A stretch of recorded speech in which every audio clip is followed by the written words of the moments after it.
Hello everyone and welcome back to a new video. In this video, I'm gonna show you guys how you can fix airbag error on the Volkswagen models.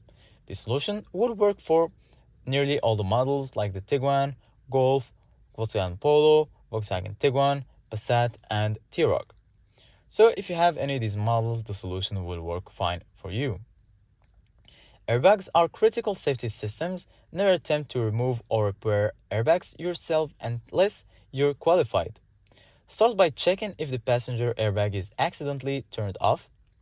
Also inspect under the front seats for loose connectors or wiring disturbed by seat movements.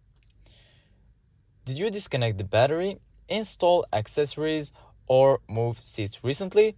Low voltage unplugged sensors or electrical work can trigger airbag warnings as well. Use a compatible OBD2 scanner that supports SRS or airbag systems.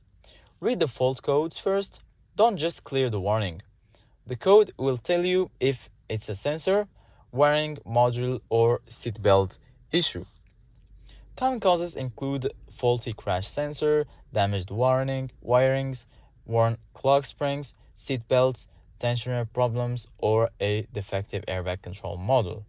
If the warning remains after scanning or if parts need replacement, visit a qualified technician. Driving with an airbag fault may disable the safety system. That's how to safely diagnose an airbag error on your Volkswagen. Like and subscribe for more quick car tutorials.